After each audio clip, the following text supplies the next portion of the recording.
So I bought these Tama Swingstar shells about a week ago from Perth Marketplace, and I'm going to be having a crack at restoring them.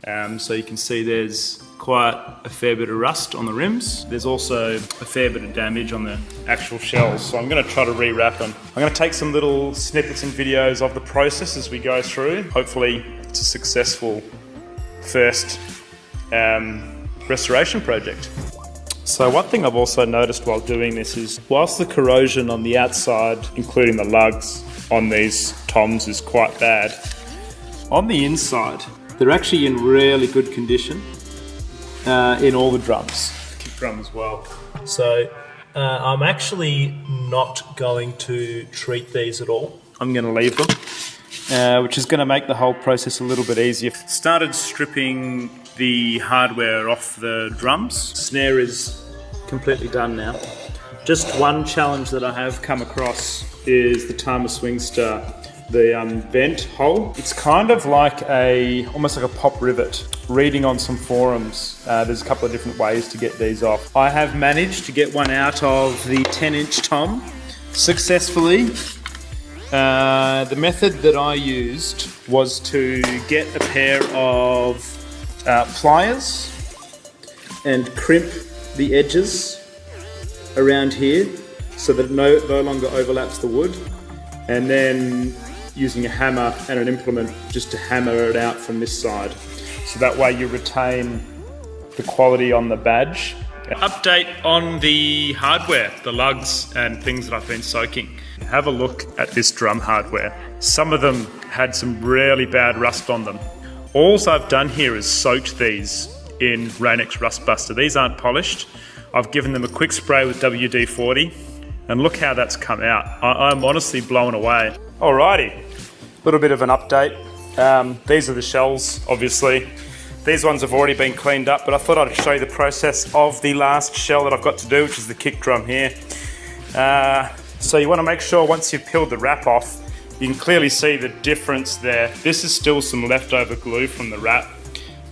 So I buy just a little sander like this, which works pretty perfectly, and you just work away at that. Once you have done that, a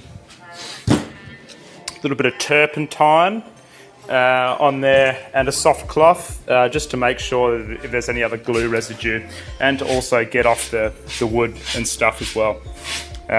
So these will be ready to wrap.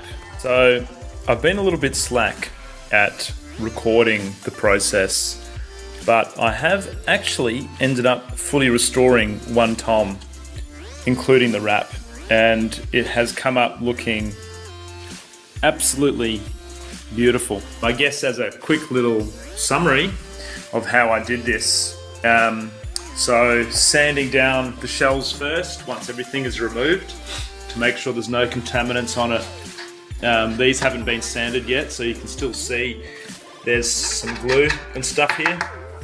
My wrap came in the mail. I've got it all sitting in here ready to go. Essentially, we applied some glue. I used a very specific type of glue here. There's some great forums on this stuff, but this does the job. Quick grip.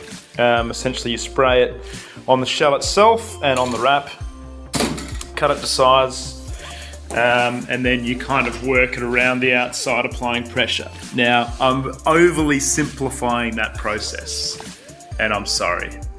Officially finished the restoration today.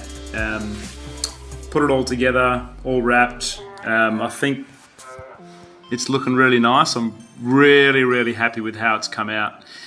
The hardware pretty much came up brand new, and I'm really happy with the wrap. So this is a wrap from Wretch. It is the Champagne Sparkle wrap. But yeah, look, I'm super stoked. For a second little gigging throw around kit, it's pretty much exactly what I wanted. If I'd have my time again, I definitely would do things slightly differently, but I guess for your first one, you're gonna kind of find out as you go. All in all, there's only one real major fuck up, but it's not too noticeable. I will show you. There is a slight little dent in the kick wrap, but I think all things considered, It's a massive improvement on a $260 drum kit, and it sounds pretty good too.